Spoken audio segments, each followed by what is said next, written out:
December 16, 1944. Hürtgen Forest, Germany.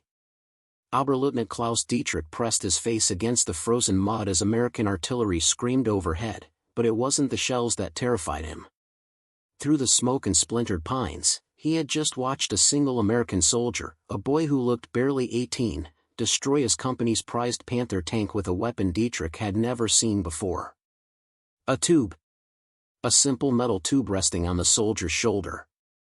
The tank, which had taken 12 months to manufacture in the Henschel factories, which carried armor thick enough to deflect most Allied ordnance, which represented the technological superiority of German engineering, had burned for exactly 47 seconds before its ammunition cooked off.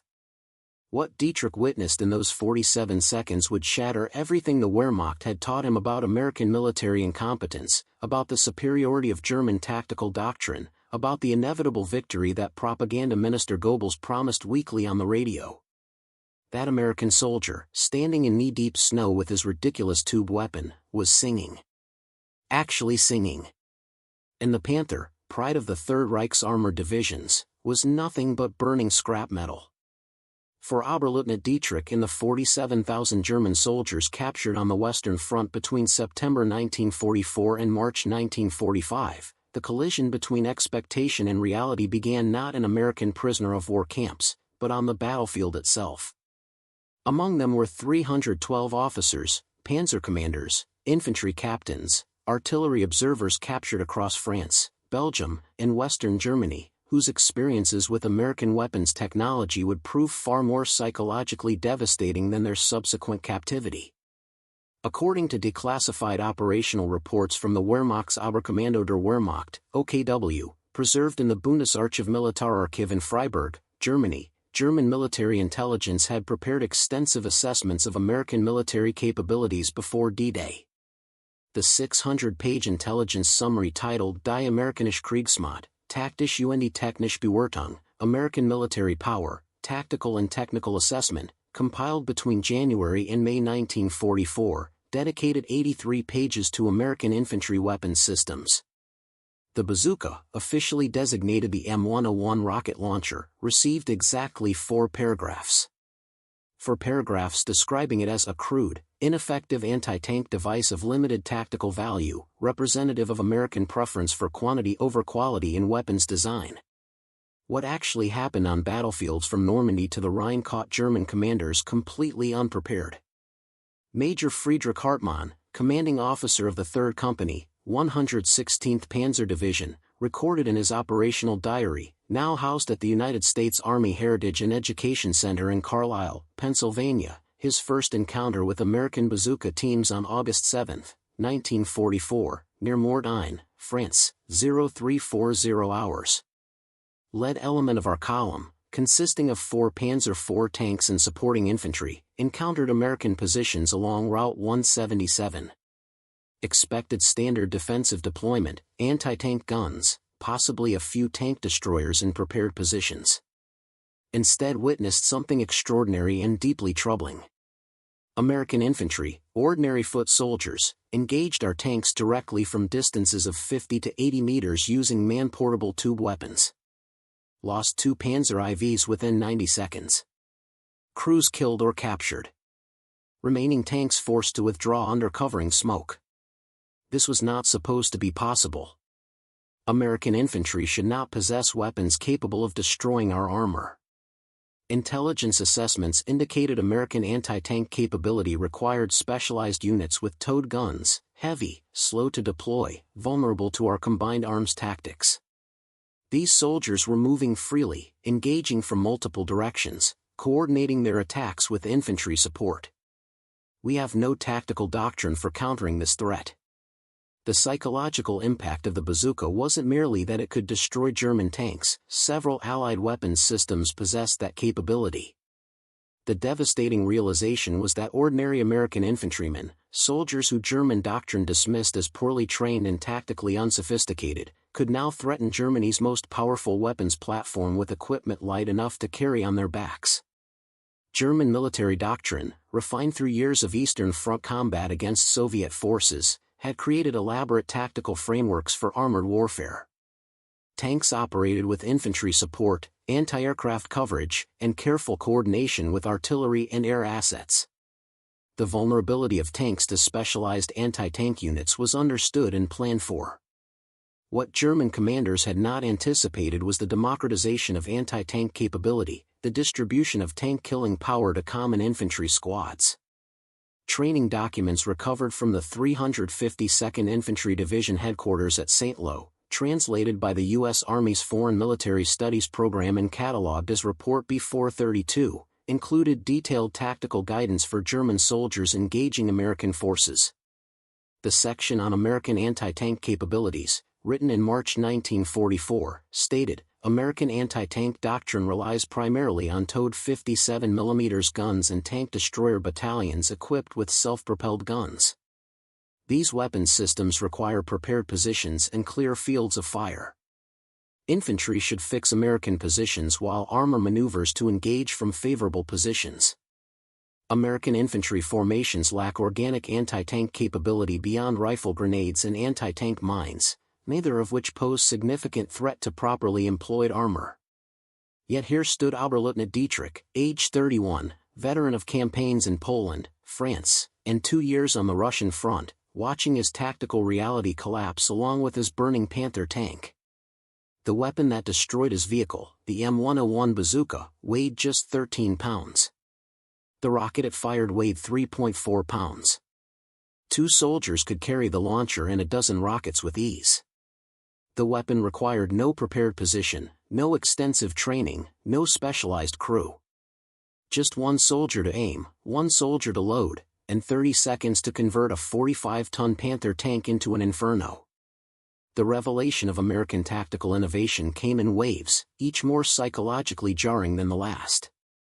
According to after-action reports from the 2nd Panzer Division, preserved in the National Archives and Records Administration in College Park, Maryland, the initial encounters with bazooka teams in Normandy revealed a systematic American tactical approach that German commanders found deeply troubling. Captain Heinrich Vogel, intelligence officer for the 2nd Panzer Division, maintained detailed tactical notes that were captured when his headquarters was overrun near Argenton in August 1944. His entry from July 18, 1944 reads, analyzed engagement reports from 12 separate actions between our panzer elements and American infantry formations over past 2 weeks. Pattern emerges that contradicts all intelligence assessments. American infantry squads operate with integrated anti-tank capability as standard equipment. Each rifle company appears to possess multiple tube-launched rocket weapons. Americans employ these weapons aggressively, with infantry advancing to close range before engaging armor from concealed positions. Most disturbing, Americans demonstrate willingness to accept casualties to get these weapons into effective range. This is not the behavior of materially focused soldiers we were told to expect. This is the behavior of professionals executing coordinated tactical doctrine. The technical specifications of the bazooka were straightforward enough. The M101 model, which began reaching American units in North Africa in 1942, fired a 2.36-inch shaped charge rocket capable of penetrating approximately 4.7 inches of armor plate at optimal impact angles. This was sufficient to penetrate the side and rear armor of most German tanks, and could defeat even the frontal armor of lighter vehicles like the Panzer III and IV under favorable conditions. But specifications on paper couldn't capture the tactical revolution the bazooka represented. For the first time in modern warfare, ordinary infantry possessed immediate, organic capability to engage and destroy enemy armor without waiting for specialized anti-tank units to arrive. This fundamentally altered the tactical calculus of armored warfare. Lieutenant Werner Schmidt, a panzer commander in the 9th SS Panzer Division, described his first encounter with American bazooka teams in a letter to his brother that was intercepted by American military censors in September 1944 and preserved in the records of the Office of the Provost Marshal General. Brother, I must tell you something that troubles me greatly, though I risk much by writing honestly. The Americans have changed the rules of engagement. Yesterday, during our advance near Bastogne, my tank platoon entered what intelligence assured us was lightly defended territory. Standard American infantry positions, they said. We would sweep through with minimal resistance. Instead, we drove into an expertly prepared ambush. American infantry allowed our column to advance into a village square, then engaged simultaneously from 3 directions with their rocket weapons. Lost 3 tanks in perhaps 2 minutes. My own Panther took a rocket to the engine compartment. We escaped only because the Americans were content to let us burn and withdraw rather than pursuing. Werner, these are not the poorly trained, equipment-dependent soldiers we were promised we faced. These are dangerous, capable fighters who have been given a weapon that negates our armored advantage. The tactical superiority we relied upon is gone. The psychological impact extended beyond individual tactical engagements. German operational planning at the division and corps level had been built around the assumption that American infantry posed minimal threat to German armor absent specialized anti-tank support. This assumption shaped offensive and defensive planning, determined how German forces were deployed, and influenced strategic decisions about where to commit armored reserves. The Bazooka invalidated these assumptions overnight. Suddenly, every American infantry position was a potential anti-tank strongpoint. Every hedgerow in Normandy, every ruined building in France, every forest in Belgium could conceal soldiers with the capability to destroy Germany's most expensive and strategically vital weapons platforms. According to tactical analysis documents from the U.S. First Army, preserved at the Army Heritage and Education Center, American units developed increasingly sophisticated bazooka employment tactics as the campaign progressed.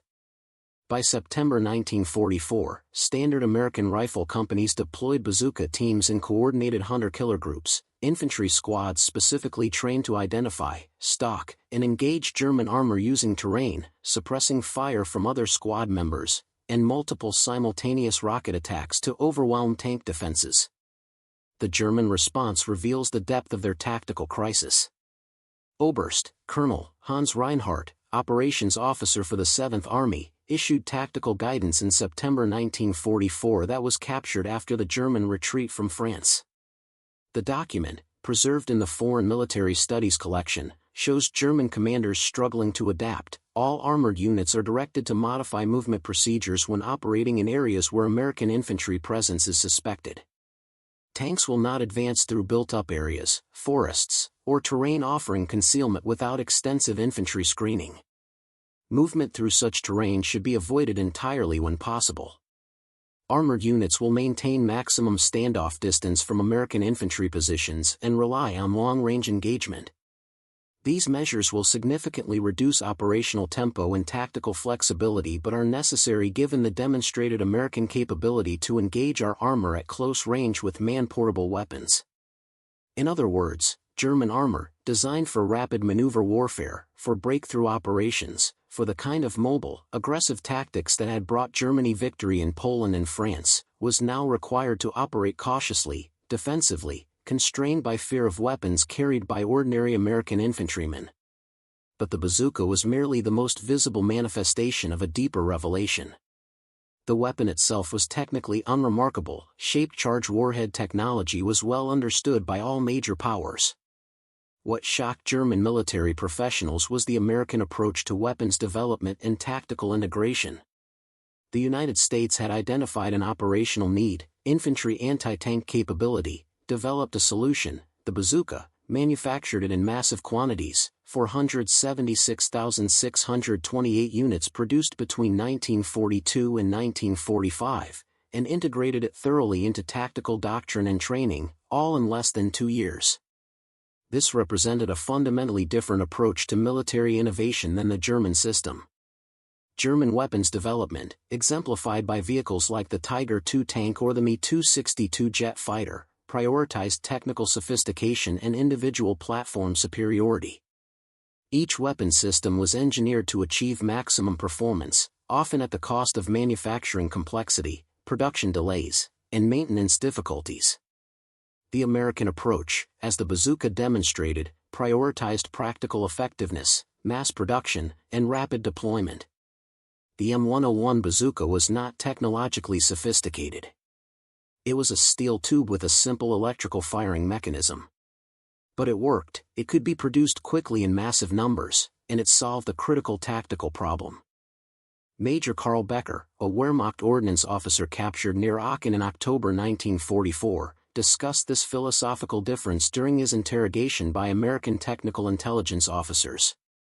The interrogation transcript, preserved in the records of the Office of Strategic Services, reveals his grudging respect. Your bazooka is not an impressive weapon from an engineering perspective.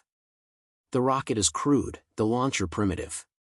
A German weapons engineer would have designed something far more sophisticated. But sophistication was not your goal, was it? You wanted something that worked adequately, that could be produced immediately in large numbers, that any soldier could learn to use effectively with minimal training. You achieved all of this. And in doing so, you changed the tactical balance of the battlefield far more effectively than our Tigers and Panthers, which are engineering marvels but exist in such small numbers that they cannot influence the strategic situation. This is perhaps the most difficult lesson for German military thinking, that adequacy multiplied by mass can defeat excellence limited by scarcity. The production statistics tell their own story. Germany produced approximately 6,000 Panther tanks between 1943 and 1945, remarkable machines incorporating cutting-edge armor design, powerful guns, and sophisticated fire control systems. The United States produced 476,628 bazookas during roughly the same period. Even accounting for the vastly different manufacturing complexity, the numerical disparity reveals fundamentally different approaches to military production and tactical philosophy. German tank crews understood this disparity viscerally. Every time they took a Panther into combat, they knew they were operating an irreplaceable asset. Each tank represented months of production time, skilled labor, and precious resources. The loss of a single Panther was a strategic setback. Conversely, the American soldier who fired a bazooka rocket was expending ammunition that could be replaced within days, using a weapon that existed in such abundance that its loss was tactically meaningless. Hauptmann, Captain, Ludwig Steiner, a Panzer Company commander in the 21st Panzer Division, captured the psychological weight of this disparity in his post-war memoir Panzers in the West, published in 1952. Every time we engaged American forces after July 1944, we knew we were fighting at a disadvantage that had nothing to do with courage or tactical skill.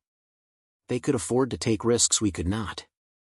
An American infantry squad could fire 3 or 4 bazooka rockets attempting to hit our tank, missing repeatedly, learning from each attempt, because rockets were plentiful and easily replaced. We could not afford to waste ammunition in this manner. Our shells had traveled hundreds of kilometers through damaged rail networks to reach us. Each round was precious. This fundamental difference in material security shaped every tactical decision we made. We fought cautiously because we had to. They fought boldly because they could. The interrogation records from German prisoners, thousands of which are preserved in Record Group 389 at the National Archives, provide intimate windows into the psychological transformation occurring among German military professionals. The records show a consistent pattern. Initial reports focus on tactical surprise and requests for countermeasures. Middle-period interrogations reveal growing skepticism about German weapons development priorities. Final interrogations, conducted after months of captivity, reveal fundamental questioning of German strategic decision-making. An interrogation of Lieutenant Otto Zimmermann, conducted at Camp Ruston, Louisiana in January 1945, exemplifies this progression. Zimmermann, a platoon leader in the 17th SS Panzergrenadier Division, had been captured near Bastogne in December 1944. Question: describe your unit's tactical procedures for engaging American infantry positions. Answer: by December, we no longer had meaningful tactical procedures. We simply avoided close contact with American infantry whenever possible. Every soldier understood that American rifle companies possessed weapons that could destroy our vehicles. This knowledge made aggressive infantry tactics impossible. We were reduced to standoff engagements using artillery and long-range fire. Question: how did this affect your unit's combat effectiveness? Answer: long pause, we were no longer an effective fighting force. The psychological impact of American weapons superiority had broken our offensive capability. My men fought defensively, cautiously, always conscious that the ordinary American soldier ahead of us possessed the capability to destroy our most powerful weapons. When you know the enemy infantryman is as dangerous to your tank as your tank is to him, the fundamental logic of armored warfare collapses. By winter 1944 to 1945, German tactical reports consistently described American infantry as possessing disproportionate anti-tank capability and recommended extreme caution in any engagement with U.S. ground forces. This represented a complete reversal from pre-invasion assessments that had characterized American infantry as tactically inexperienced and poorly equipped for sustained combat against veteran German forces. The bazooka had not simply killed German tanks. It had killed German tactical confidence, German operational assumptions, and German strategic calculations about what kind of war they were fighting. The captured German officers who found themselves in American POW camps after the Battle of the Bulge carried this knowledge with them. They had witnessed not just the effectiveness of a single American weapon, but the manifestation of American industrial power, tactical pragmatism, and systematic integration of technology into military doctrine. The bazooka was merely the most visible symbol of a deeper reality. America was fighting a different kind of war, with different priorities, different assumptions, and different capabilities than German military planning had anticipated.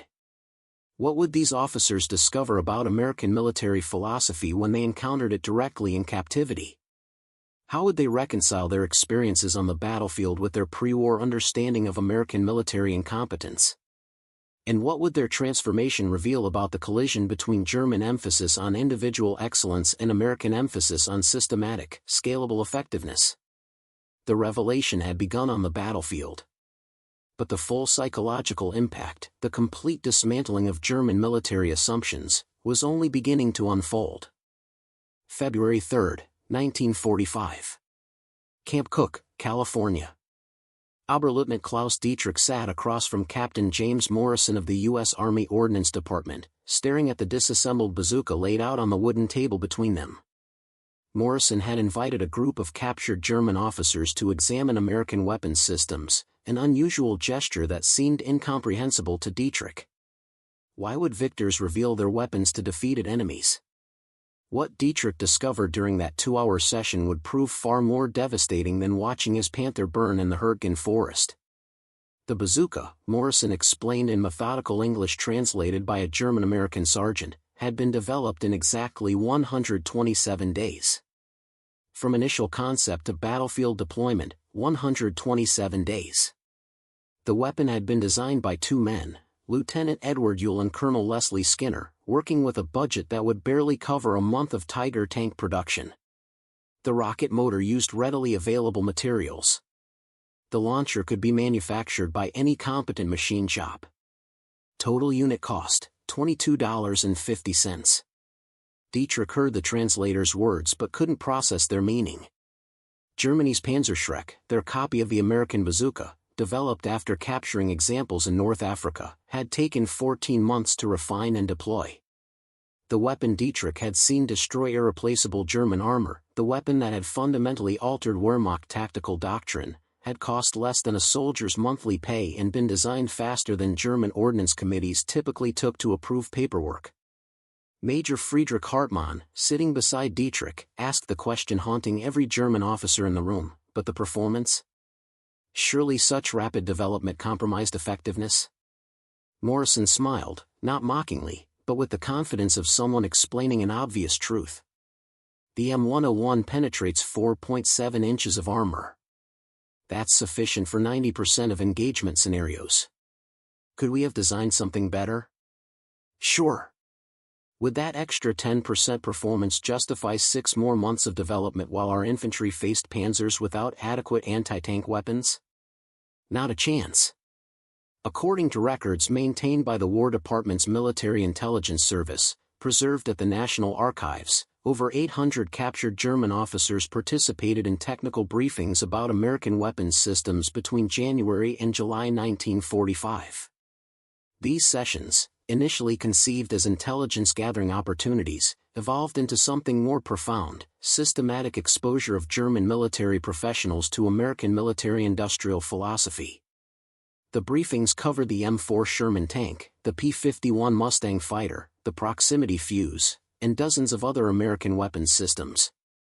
Each presentation followed the same pattern. American officers explained not just how the weapon worked, but the philosophy behind its development: speed over perfection, adequacy over excellence, mass production over technical sophistication, rapid deployment over extended refinement.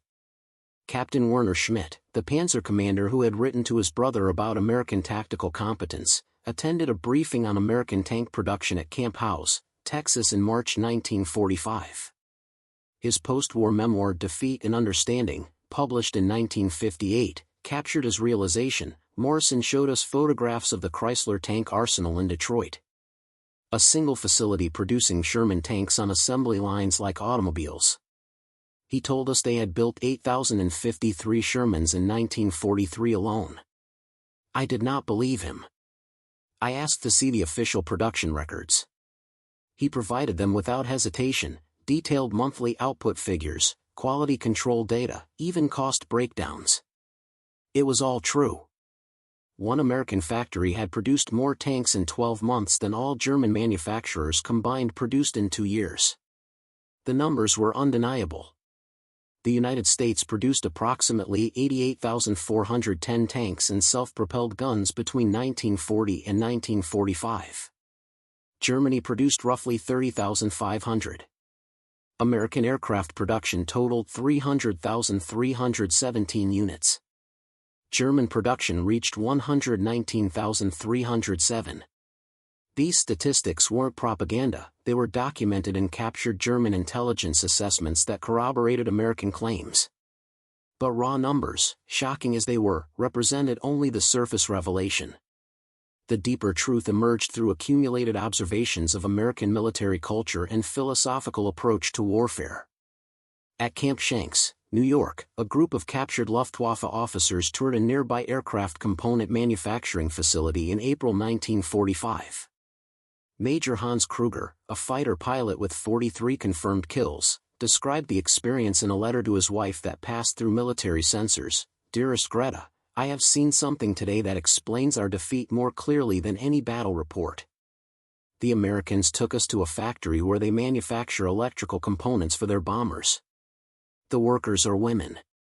Not women working temporarily while men fight, but women who have been doing this work for 3 years, who are skilled, professional, and take obvious pride in their work." The factory manager, also a woman, explained their production schedules with the competence of a Krupp engineer. "Greta, we have been fighting a nation that mobilized its entire population, not through compulsion alone, but through systematic integration of all citizens into the war effort. The role of women in American war production wasn't anomalous, it was fundamental to American industrial capacity. According to War Manpower Commission statistics, women constituted 36% of the American civilian workforce by 1945, with over 19 million women employed in war-related industries. German women's participation in industrial work remained constrained by ideological resistance to disrupting traditional gender roles. Lieutenant Otto Zimmermann encountered another dimension of American military philosophy at Camp Concordia, Kansas. The camp housed a technical library stocked with American military field manuals, training documents, and after-action reports, materials available to prisoners to study English and understand American military doctrine.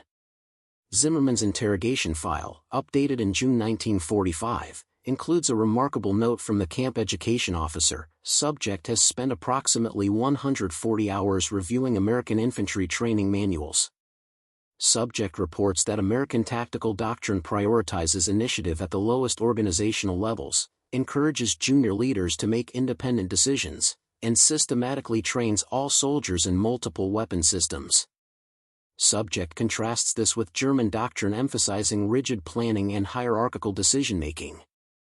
Subject's analysis concludes, American tactical flexibility emerges not from superior soldiers but from superior system that empowers ordinary soldiers to make tactical decisions. But not all prisoners welcome these revelations. At Camp Aliceville, Alabama, tensions erupted in April 1945 when hardline SS officers attacked Lieutenant Hans Weber, a Wehrmacht logistics officer who had been openly discussing American industrial superiority. The incident report reveals the psychological pressure. Attackers characterized subjects' observations as enemy propaganda and betrayal of German military honor. Attackers appear psychologically unable to reconcile their direct observations of American capabilities with their ideological commitment to German superiority. Camp administrators began segregating prisoners based on their receptiveness to factual information about American capabilities. Those who accepted observable reality were housed separately from those who maintained rigid ideological resistance.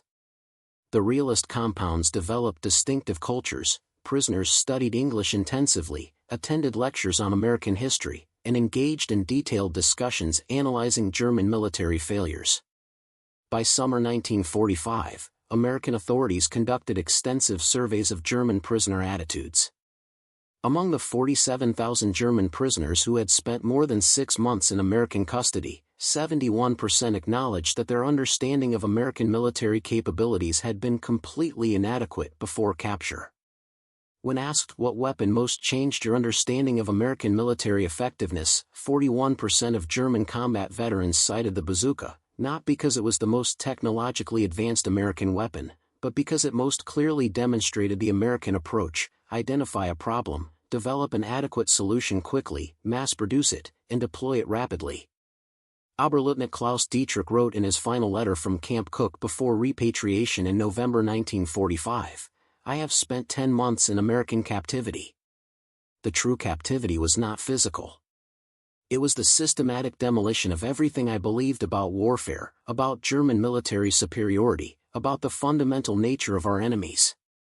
That American soldier in the Hürtgen Forest, the one who destroyed my Panther with his simple tube weapon while singing, represented something I could not comprehend at the time: a military that prioritized effectiveness over elegance, that valued practical solutions over perfect ones. They defeated us not through superior heroism but through superior systems. The revelation was complete. The bazooka had proven to be Bradley's tool of victory, not through technical brilliance, but through systematic effectiveness multiplied by industrial might. German military professionals had encountered not just a weapon, but a philosophy that invalidated decades of German military thinking. The Americans had won through simple tube weapons carried by singing soldiers. And that truth shattered the foundations of German military confidence.